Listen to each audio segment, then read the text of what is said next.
honored to be here. My name is Maria Ariza. I run the Viva Stock Exchange in Mexico. We've been in place for 6 years. And I'm very, very honored to be able to moderate this important panel.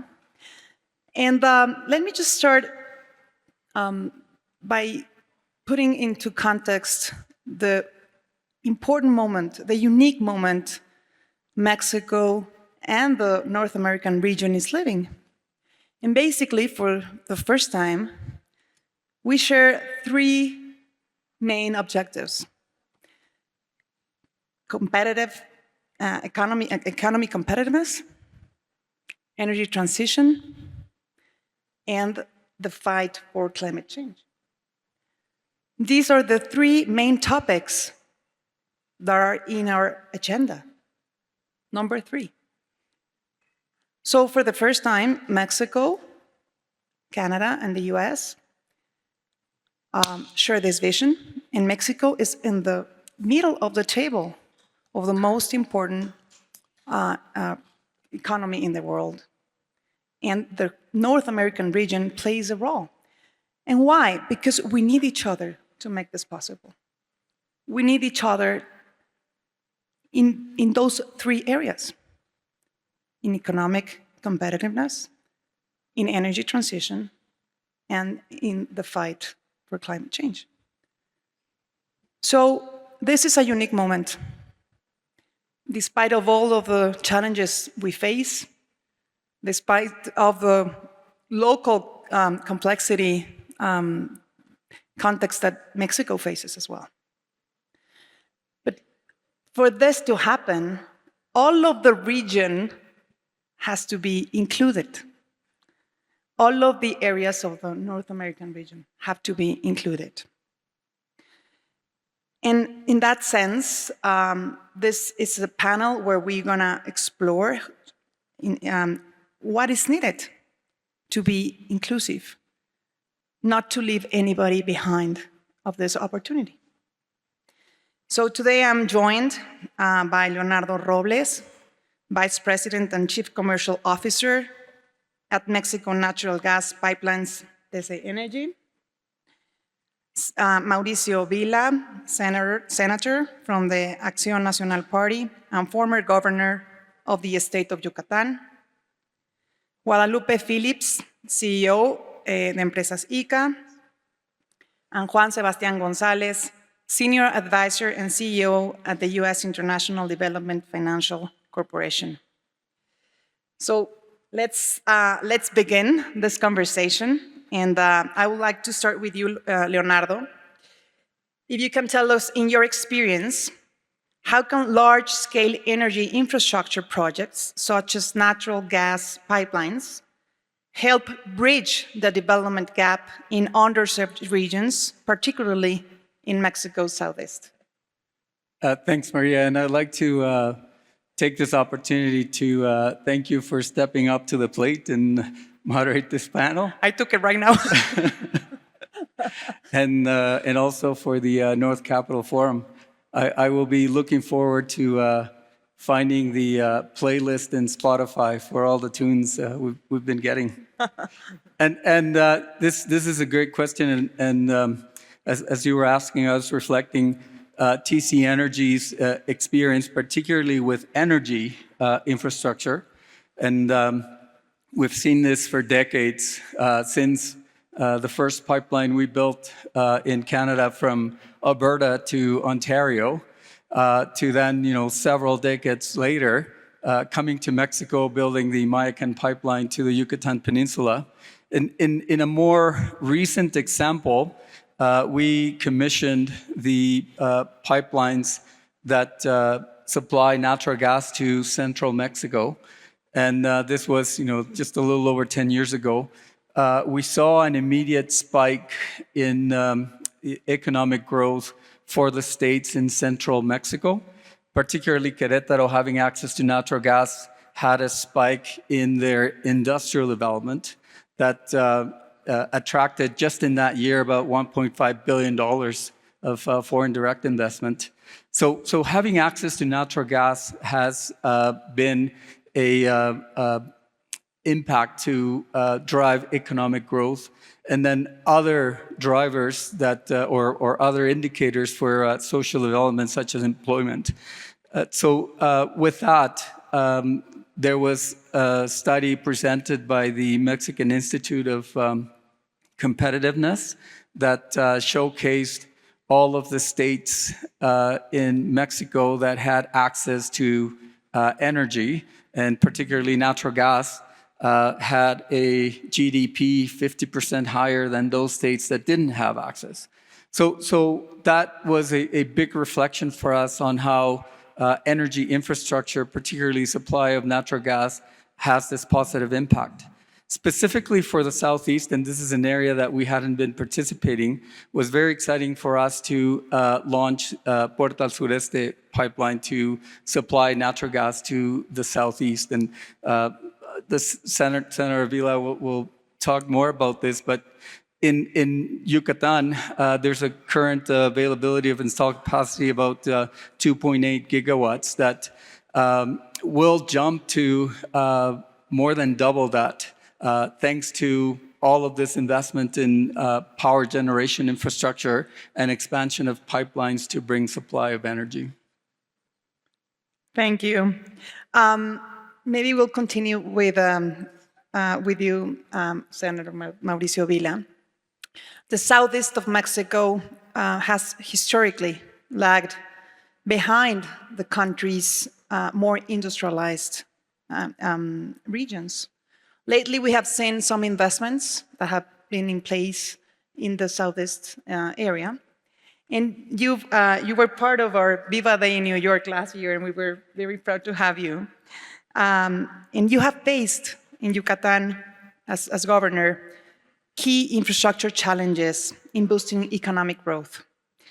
How are you continuing to encourage investors to pursue those same investments? Thank you, Maria. Sorry if I start talking and I'm still talking like a governor, but I went to sleep on Monday as governor and I wake up Tuesday as a senator, so it wasn't that bad. But Welcome, I'm just trying Senator. to adjust the speech. But I think that one thing that we have to keep doing in Mexico as states is to promote not only Mexico, but our states. I'm going to tell you a story because the first trip that I made to Asia, we went to South Korea. And the first company that we visit, when I give all the presentation and I talk about the security of Yucatan, and I told him that it was the safest state in Mexico, and he told me, and they tell me, you know, like, okay, but it's still Mexico. How safe can it be? And I was telling you that the security index in Yucatan is the same as Switzerland or Norway or Sweden. And I talk about, you know, like the education. And when I finished the presentation, the CEO of the company told me, guys, where have you been? And I was like, sorry, I understand the question.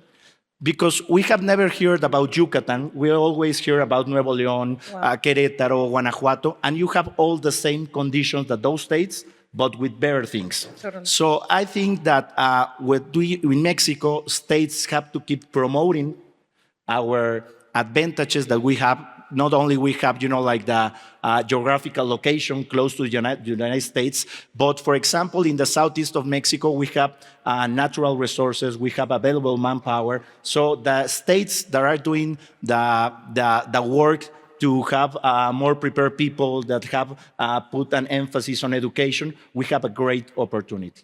Great, Senator. We're very proud to have you.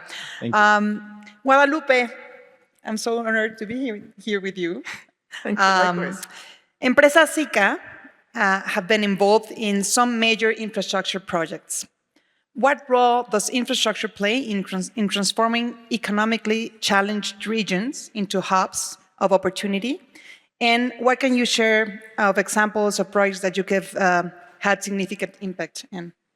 Gracias, Maria. Thank you very much for having me.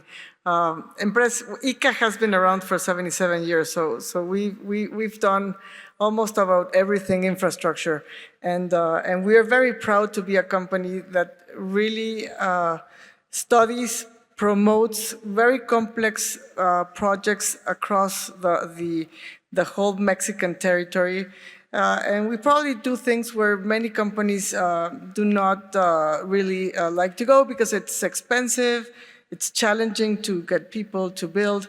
There are many examples. In this past administration, we were very active in the south of the country. We were part of building the Maya train. And the Maya train is an important project for many reasons. It's infrastructure that connects 5 states of the southern part of the country. It generates, just building it generates a huge production capacity. When we arrived there in the city of Valladolid, for example, and you go to Valladolid today, the city of Valladolid grew 4 times. And you know, everything growth has its problems, but there's a lot of benefit to many small businesses, and that benefit will not go away because, again, you're connecting the south of the country. We were as well in the state of Sinaloa, that everybody recognizes the state of Sinaloa recently for the wrong reasons, for security reasons. But we built a dam in the south of Sinaloa that provides water to all the agricultural land in the south of that state.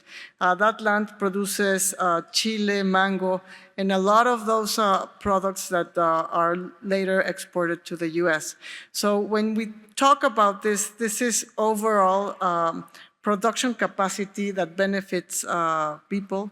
When we talk about, for example, the earnings of a very capacitated construction worker in the south of Mexico, these guys are making, they're making probably 50,000 pesos a month.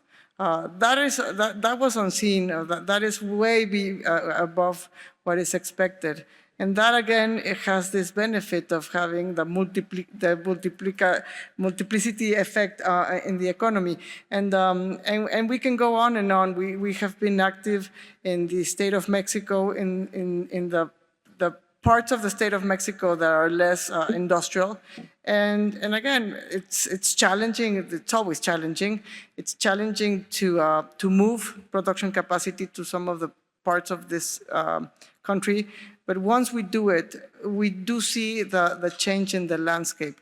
And those benefits multiply each other as infrastructure matures and people use it and things develop around it. Thank you, Lupita. And last but not least, Juan, who also came to the Viva Day this year, and we were very proud to have you.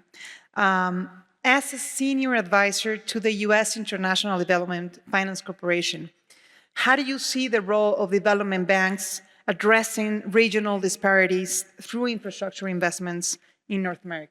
Excellent question, and good afternoon, North Capital Forum. I want to start by really congratulating the U.S.-Mexico Foundation for putting this event together every year. If you look at the agenda, you see that there are exciting, forward-looking conversations about one thing that really brings us all together, which is this commitment to North America, not just as the strongest global economic platform that it is, but the one that it will be into the future, and the key, I think, role that Mexico has to play in that conversation. So I think that the agenda that has been set out for this entire event is, I think, incredibly exciting and forces us to kind of take a step back and think about really the future, how North America can compete. Now, obviously, when it comes to development in South America, in southern Mexico, it is an all of the above question that includes not just the federal, state, and local government, but also, I think, the private sector and foundations as well. I mention all that because at the DFC, the job that we have is to particularly mobilize private capital. And I'll, if you'll indulge me, we're 5 years old, and so I'm surprised constantly at how little people know about the work of the Development Finance Corporation, so I'm gonna take a minute. Right.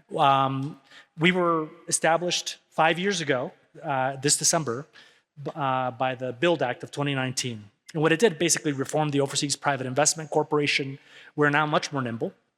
And what we can do is we can do direct loans and direct loan guarantees. We can now take equity in projects. We do political risk insurance, a lot in fact, and we do technical assistance as well. The question you'll ask, well, that's only for US companies. That is not correct. That's how OPIC used to work. We can work with any company, Right. as long as it really meets two standards. One of them is the development standard, and the other one's basically a national security standard, to keep it simple. Our exposure in all of Latin America is the second largest of our global portfolio, primarily Brazil and Ecuador. But in Mexico, we have an exposure over $930 million. And I'll give just a couple examples that may be relevant to the south of Mexico. We just recently approved $25 million in equity investment in Beal Sustainable Credit 2 to help kind of mobilize financing for sustainable infrastructure. That's something we did just a couple of months ago. We gave a $5.2 million loan to Panelists, Mexico, for a food security initiative to seek to lower the cost of food, something that they're working on.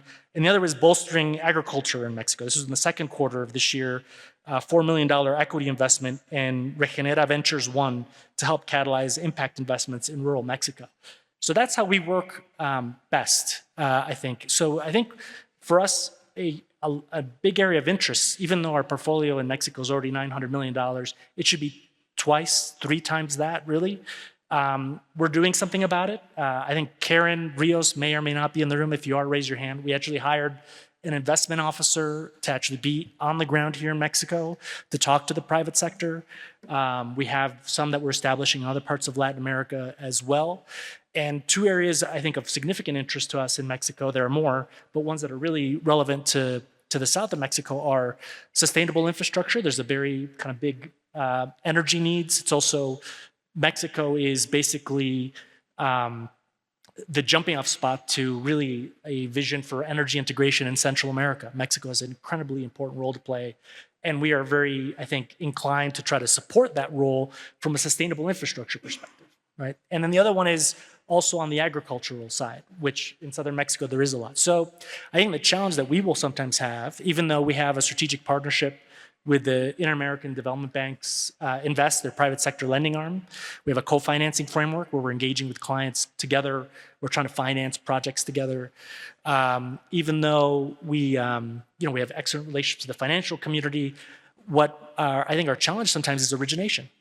That's sometimes the bandwidth. And also obviously what it takes to get a project from the beginning, screening phase, to closure can sometimes take a while, which we're trying to fix. But I think what you'll see from us is not just the DFC individually trying to figure out with sponsors, because we have to work with private sector sponsors to make things work.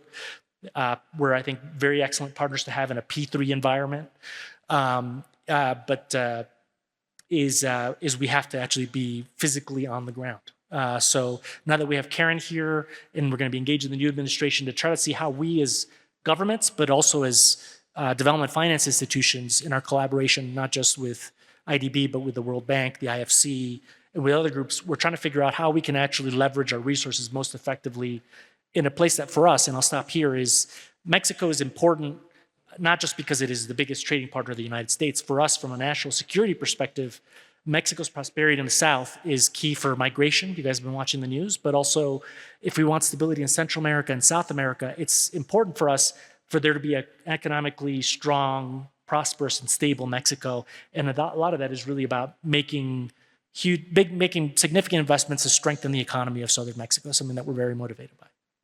Thank you. And we are so much in need of investors like yourself that really commit into the region and really develop our markets and further the markets. And I think with the support and an investment from DFC, things can really move in terms of infrastructure and even corporates that are there looking for investment. Thank you, Juan, for that. Mauricio, I wanted to, Senator Mauricio, from your experience governing a state in the Southeast, what infrastructure investments are most urgently needed to unlock the potential of Mexico's underserved regions? And what role should the federal government play in facilitating these projects? I think that the federal government has all the capacity to give us the infrastructure that we need. For example, in Yucatan, the southeast of Mexico was very, very well known about having electricity problems. So in the last 3 years, in Yucatan, for example, the federal government are constructing 2 new power plants, combined cycle plants, Mérida 4 and Valladolid 1, then it's going to give us the electricity that we need for the next 20, 25 years. As Leonardo was saying, for us, the natural gas pipeline to Yucatan is essential. We used to have the Mayapan pipeline that is, it gives us like 250 million square feet per day. And it's going to be doubling its capacity to 567,000. So for us, having the opportunity, we need to have better jobs.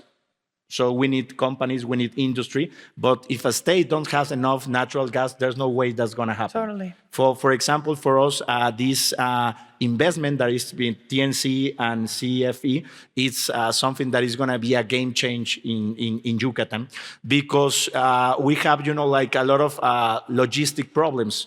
For example, when a company came, they say, Governor, we love your people, we love, the manpower, we love security, but at the end, electricity is more expensive in the Yucatan Peninsula. So with this expansion of the pipeline, the electricity in Yucatan that right now is being produced by combustóleo is going to be with natural gas. We're going to be more friendly environment, and also we're going to have a cheaper electricity cost, and that will give us the opportunity to compete with the state of Nuevo León, with the states of Bajío. Also, Guadalupe was talking about the Mayan train, and I know that maybe some of you have been hearing a lot of things about the Mayan train, but for us in Yucatan, it's a very accepted, the train is very well accepted. 87% of the people of Yucatan, it's sold with the train. And it's not only a train that is going to give us the opportunity to bring, a lot of the tourists that goes to Cancun and La Riviera Maya, but also the Mayan train is a cargo train. Right. It's been developed in this moment. So for us having the opportunity to have the train, that is, the Mayan train is connected with the Corredor Transísmico. And for example, a company that wants to come to Yucatan, that they used to go to Lázaro Cárdenas and there wasn't train available to go to the southeast, and they have to take a trailer that cost 3 or 4 more times on the logistic, and now to have the opportunity to go to Salina Cruz and in 26 hours being in Yucatan with the opportunity to transform the products and then export to the east coast of the United States by Puerto Progreso is totally something that we were missing in the southeast of Mexico. So, for example, another important project in Yucatan, we doubled the capacity of the Mérida airport. It used to be an airport of 2 million people capacity, right? This 4.7 million capacity. And also the creation of the new special economic zones that are with tax incentives. We have 11 industries that are going to be able to put their companies and to get the tax incentives that they're only going to be finding in the Corredor Transísmico and in Yucatan. And we think that we have a much more better manpower in Yucatan. We think we're more advanced in education programs. So we think we have a really good opportunity. But the end of the things will say that natural gas is going to be something that is going to change the game in Yucatan. And also that Train Maya, it's something that changed a lot of people's lives since the moment they start the construction. But because, as Guadalupe was saying, like a constructor worker in Yucatan was earning 1,400 pesos a week after the Mayan train, and now they're earning like 5,000 pesos a week. So it's something that is giving us, like better salaries and also giving us the infrastructure that we were lacking. And there's an ambitious project as well to expand Puerto Progreso in a important manner. Yeah, we didn't have the opportunity to start the expansion. Right. What we leave everything, the project, the authorization with the Secretaría de Marina, and also we leave 3,000 million pesos for the beginning of the work of the expansion of the Port of Progreso. And the new governor, I wanted to do expansion of 40 hectares at sea. He's announcing that he's going to be making not 40, 80 hectares, so it's much better right now. And I like what's happening in Merida around universities as well. Higher education. It's becoming a very interesting pole of attraction for education right now, in many areas. We used to say, for example, that Yucatan, Merida, for example, was the capital of services in the Southeast. But right now, we can say that it's not only the Southeast, so also part of Central America. For example, we have in just one university, the Anáhuac, we have 500 students from El Salvador. We have 300 students from Guatemala. So people from Central America are going to Merida to study and to have the opportunity to have this high-level education. Nice. Lupita, how do you assess the long-term impact of infrastructure investment on local communities? And what steps have to be taken to ensure that these projects are inclusive and benefit the population at last? When we arrive anywhere, there's many layers of change when we start these projects. In this industry, we arrive anywhere in the country and there's a mountain. And after a couple of years, there's no longer a mountain. There's either a dam, there's a train, there's a new city, there's something new. So every part of that is just the different layers of economic benefit that people start feeling with this industry. So the first benefits are the people that sell services just for our capacity of being there and moving things around. And then that capacity becomes stronger and stronger, and it sticks. It sticks because you are underlyingly changing the dynamics of the region. And when we think about regions in the country that need all this economic dynamism, we don't only talk about the south of Mexico, which has been in the spotlight in the past years.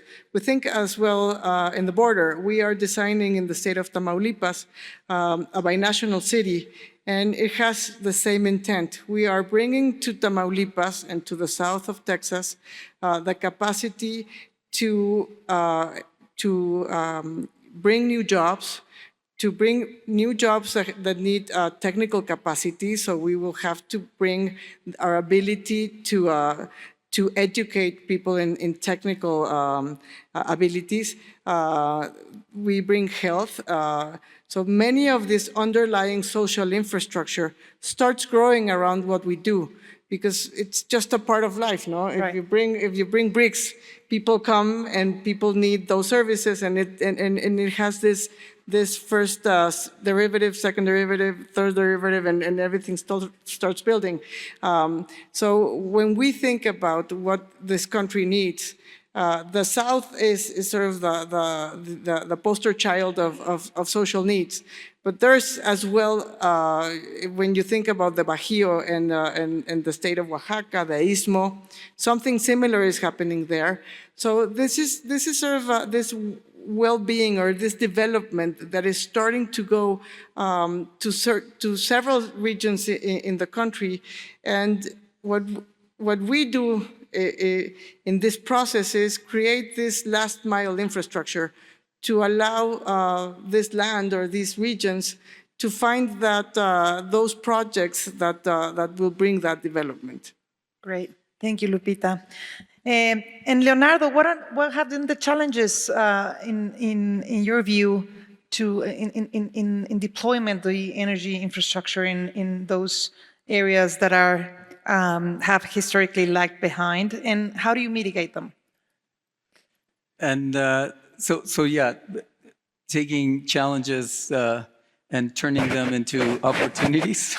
I would like to highlight, about 6 years ago, in December, when President López Obrador took office and he gave his first address to the nation, he, in his speech, says right next to Licenciado Manuel Bartlett that he will bring all of the energy companies to review the contracts with the CFE. We started this review, in our case, transportation services contracts.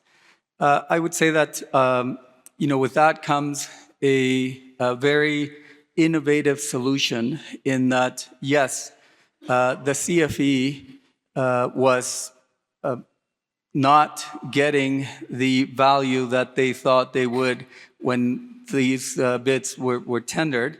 And companies were not doing well either because their projects were stopped. So what we discussed was a public-private partnership in that we brought our forces together so that, we could address the issues that we were facing and tackle them together so that we would both get the goals and achieve the goals that we had laid out, in our case, to our investors and shareholders and to CFE, to the nation, and all the commitments that they made with Senator Vila to bring all of these projects to Yucatan. That was, an extraordinary example for us in that, just to give you an example, Maria and everyone, TC Energy built the first offshore pipeline coming from South Texas into Altamira and into Tuxpan. It took us about 2 years to go through the permitting process for that pipeline. The extension of the pipeline now going from Tuxpan to Coatzacoalcos and then to Paraíso in Tabasco, it's taking us 2 years to complete the entire project. And this makes a huge difference for us in that, CFE now being a partner in the company and also being a co-developer. CFE has about 150,000 kilometers of transmission networks with a very high experience in negotiating land with communities. And then, CFE bringing that expertise onto the table for us to develop these projects in that way, as also knows, reducing the time of your execution optimizes the cost and delivery of your project. So that for us has been a great lesson. With that $4.5 billion investment that we put for the Puerto del Sureste pipeline, TC Energy now became the largest Canadian investor in the country. So in over 30 decades of being in Mexico, for the first time, we had a roadshow of our main investors come to Mexico.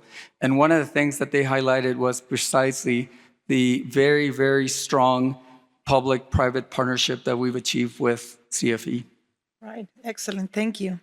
Juan, what do you think about the necessity of the deployment of digital networks to really further the opportunities in the southern Mexico? What digital and energy expansion could play in employment, education, healthcare services, and so on? Absolutely. Well, it's an excellent question. I mean, the deployment of technology is vital for the development of all of Mexico, but I would say specifically in the Southeast area. But if you look at Latin America in general, the adoption of technology by Latin America is well behind the rest of the world, or its peers, I would say. And it really has to be a priority because we're at this time around the world where there are these kind of revolutionary changes in technology that are happening right before our eyes. The world is changing right before us, not just quantum, but AI, all these sorts of things. And Latin America, for the most part, has been largely left out of this revolution. So you have to think about it in terms of what are the vanguard technologies that where in the US, billions and billions and billions and billions of dollars are getting invested to be able to compete and be on the vanguard, be the most competitive in that space. In China, they're making huge investments as well. So there's the cutting edge where, frankly, for the United States, it's in our interest that countries like Mexico, Brazil, and others are basically running with the United States on these technologies. But then we're talking here about development. It is making sure that schoolrooms are able to have access to the internet to be able to teach remotely. That's something that we saw during the pandemic, had a huge impact, primarily on women and children, in delaying or having the impact on just the increase in poverty, reduction, and actually like being behind in school. So having that access, I think, for the, God forbid, for the future pandemic is something that's going to be key.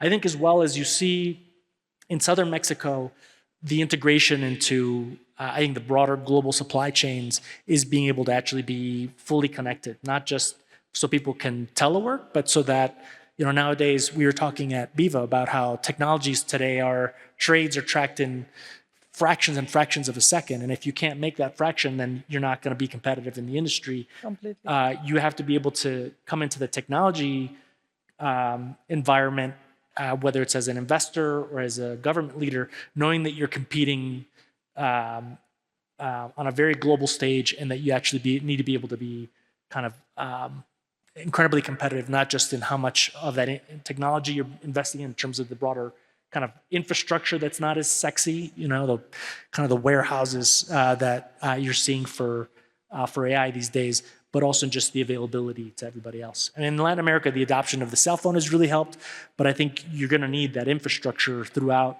Mexico as much as you're going to need the electricity infrastructure. Yeah, we're talking in a room next door with Monica Aspe just about that.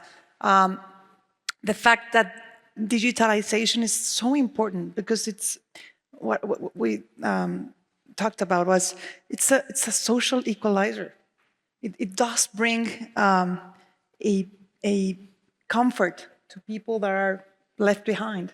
If you give them access, if you give them infrastructure, of course, telecommunications access, they can be included. They can have financing inclusion. They can have so many services that are needed for them to really develop. No, That's very true.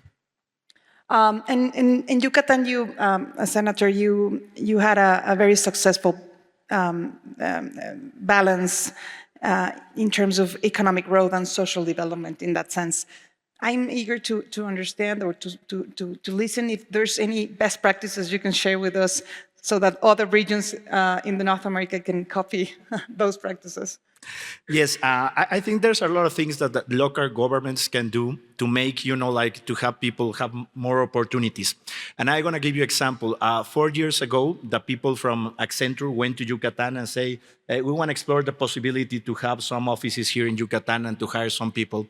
So we make them a big tour in all the state. They visit the universities. And when they came back, they say, Governor, we love the program, we love the talent that you have, right, but there's only one thing that is missing. And I say, what's the thing? And they told me, we have a global goal of having 50% men and 50% women hiring. So we didn't see a lot of women on tech careers.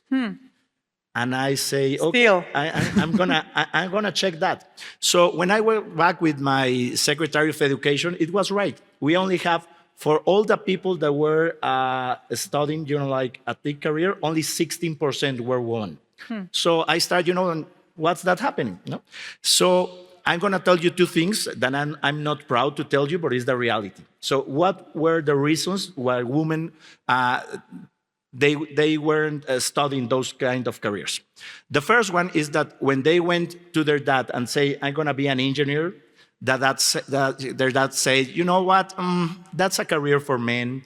You should be studying for being a psychologist or a nutritionist. And the other was that when the family have economic problems or they weren't able to pay the studies for the college for two or their sons, they say the woman, you know what, you know, you're gonna get married and, you know, like your husband is gonna be taking care of you, but your brother, he needs to go to college because he has to earn, you know, like the family income. So what we do in Yucatan 3 years ago with great results is like we make a program for a scholarship for all women that want to study a career related with technology, 100% inscription, 100% scholarships. And it was a really nice surprise because right now, three years, we passed of having 16% women to 44% women on those kind of careers. Wow. Wow. And also, the other thing was that there's a lot of people, and I'm going to give my example. I studied for being a lawyer because I didn't like math. So when I was a kid, I never realized that I will have the capacity to be an engineer. And that's something that happens a lot. So what we do with Accenture is like we're going, like to high schools, and especially to talk about that with women, to encourage them to study those kinds of careers. And the other thing that we do is that we start doing robotic classes since elementary school. So right now we have 223 schools that are having robotic programs.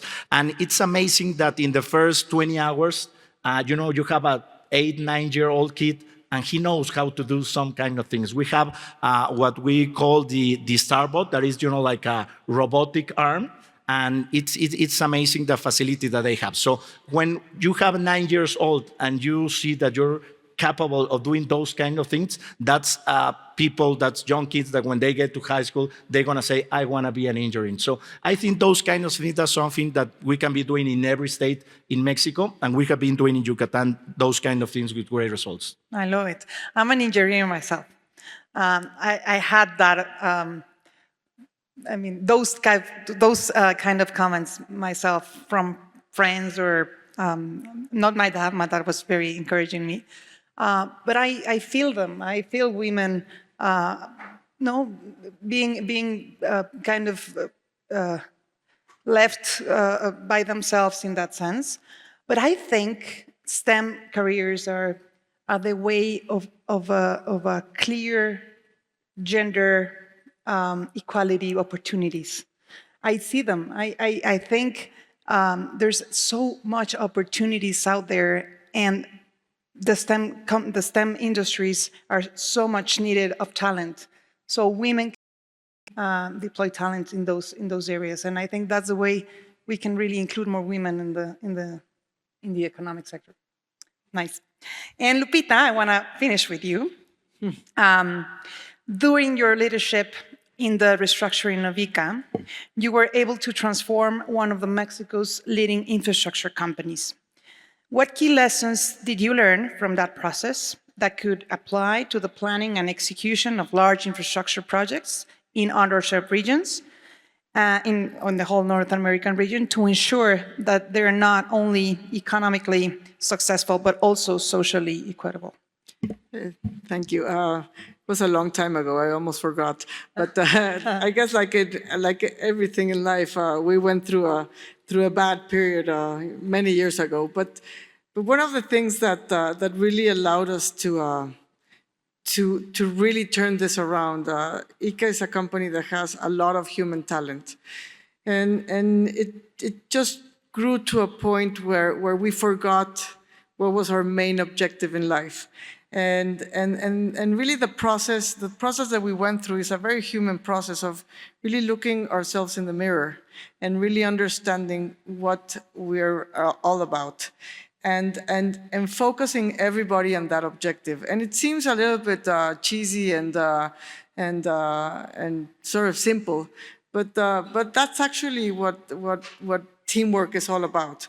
With all the things that happen, we do very big projects, but we really do stick with the objective. And that means that we take care of resources.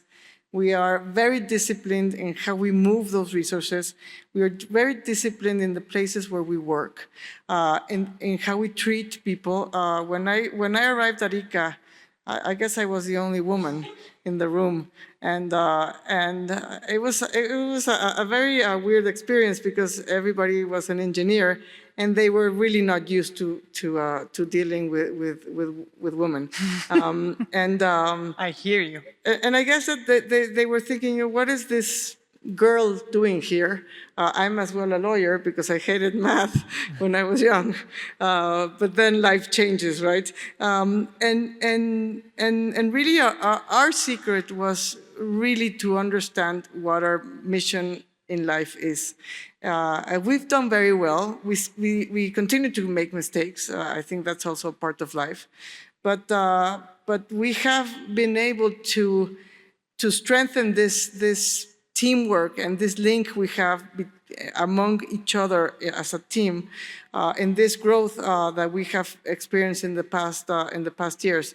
So it is a challenge, but I think that one of my biggest probably lessons in this whole process is that you really have to keep it very human and very humble, because that is what really allows you to understand what mistakes you commit, how to change them, and how to make everybody understand why that is a mistake and why the whole culture and the whole environment has to move in a different way. So that's the simplest way to put it, I guess. And that's amazing leadership, Lupita. Thank you. Well, it's been a great conversation. I thank my panelists very much. I think what we heard is from strategic investments to innovative financial instruments. If we put them in the right place in this maybe regions that have been left behind and that need development, we can really include them and make them part of this opportunity.